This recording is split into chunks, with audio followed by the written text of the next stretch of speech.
Jemaat kekasih Tuhan, hari ini kita bertemu kembali dalam sukacita surgawi. Kita diberi kesempatan untuk merenungkan firman Tuhan. Dan karena itu kita mempersiapkan kitab Markus pasalnya yang keempat, ayat 30 sampai dengan 34. Kita berdoa dan sebelumnya kita menyanyi memuji Tuhan dari Gita Bakti 283 baitnya yang pertama. Kita menaburkan biji kebenaran. Kita menaburkan biji kebenaran pada pagi hari, siang dan petang. Kita menantikan waktu penuaian, pasti ada hasil, hati pun senang. Mari kumpulkan, pasti ada hasil, hati pun senang. Mari kumpulkan,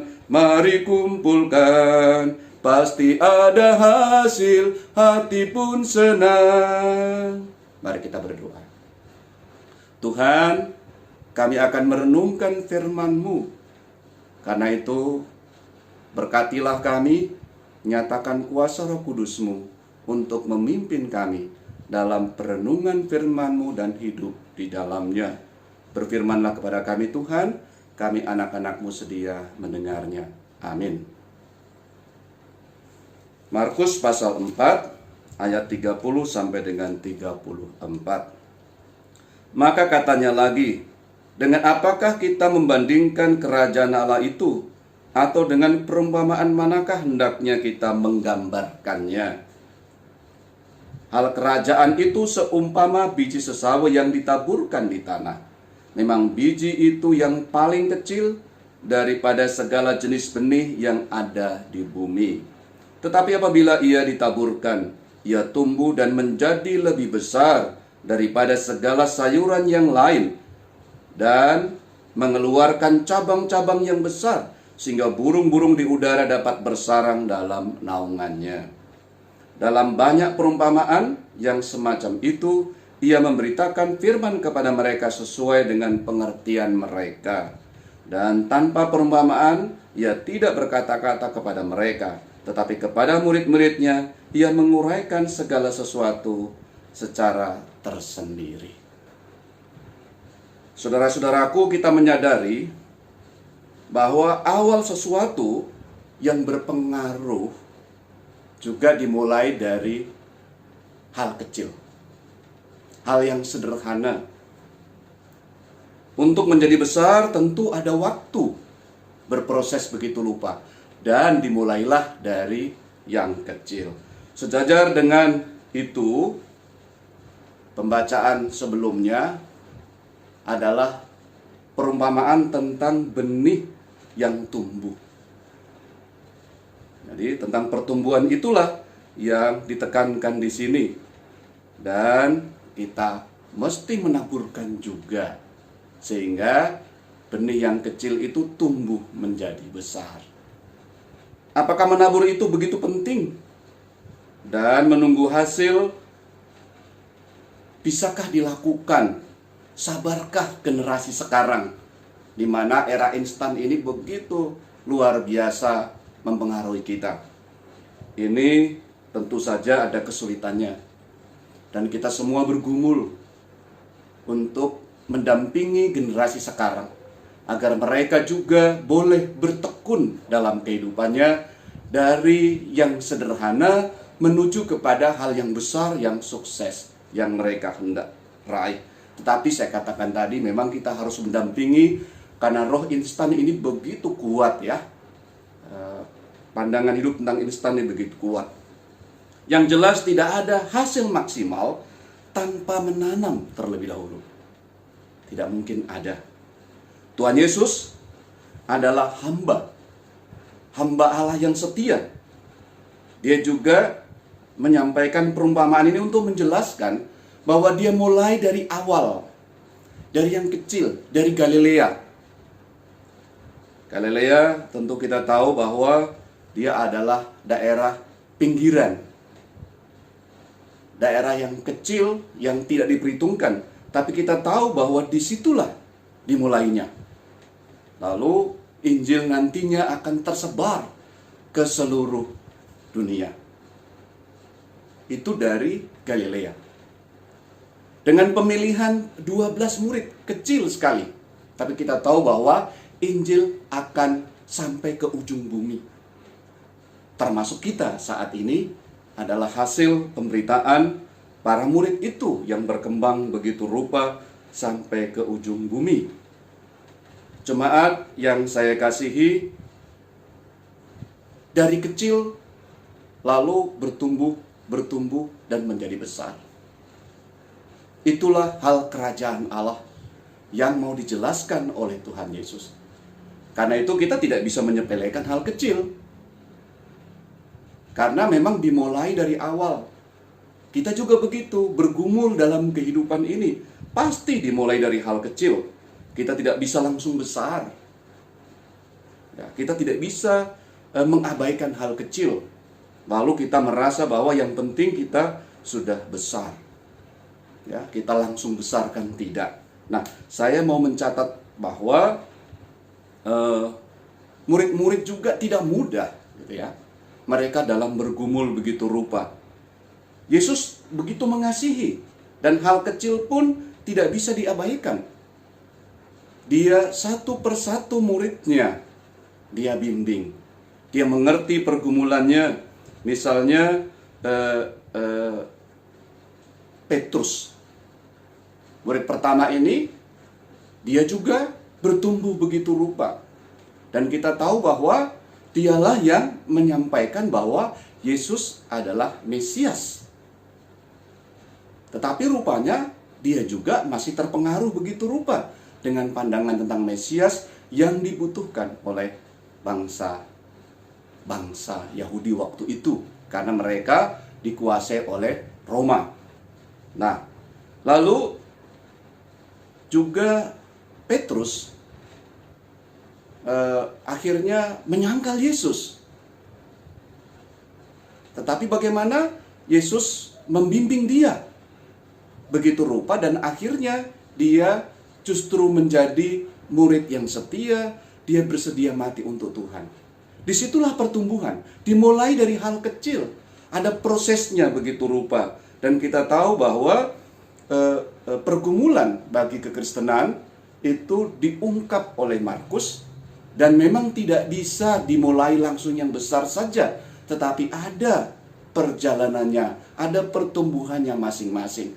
Karena itu ini juga menjadi berkat untuk kita sekarang yang juga bergumul, bertumbuh begitu rupa, dan dimulai dari hal yang sangat sederhana, yang kecil.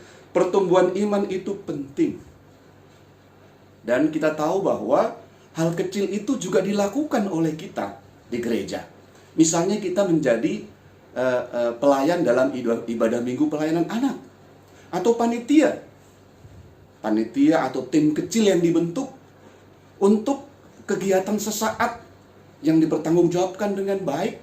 Nah, kita belajar sungguh-sungguh untuk melakukannya. Dengan begitu kita akan dipercaya kepada hal yang besar, gitu ya. Kalau kita setia dengan yang kecil, kita menuju kepada hal yang besar, begitu ya. Jadi kalau kita setia kepada hal yang kecil, kita juga menuju kepada hal yang besar.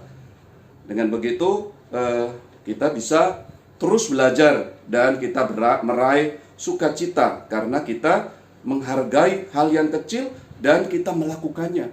Kita sungguh-sungguh, gitu ya.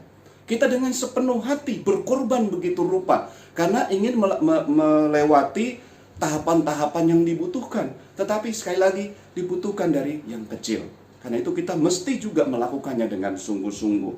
Kalau kita enggan atau malas, ini menjadi musuh yang harus kita atasi. Bisa saja karena berbagai kesibukan kita enggan melakukannya, kita malas ya, kita dikuasai oleh hal-hal yang lain, gitu ya. Lalu kita juga perasaan yang kecil. Ya, kita dikecilkan kalau kita melakukan hal yang kecil. Jadi kita maunya yang besar saja. Ini juga merupakan tantangan atau hambatan tersendiri. Itu berhubungan dengan mental kita. Ya, berhubungan dengan mental kita, kita seakan-akan dikecilkan kalau kita melakukan tugas-tugas yang Tuhan berikan. Jadi karena itu kita lalunya mau yang besar, anak-anak kita. Bisa saja mereka diterima di perusahaan, tapi mereka nggak mau karena merasa terlalu kecil buat mereka. Nah, mereka harus langsung yang besar.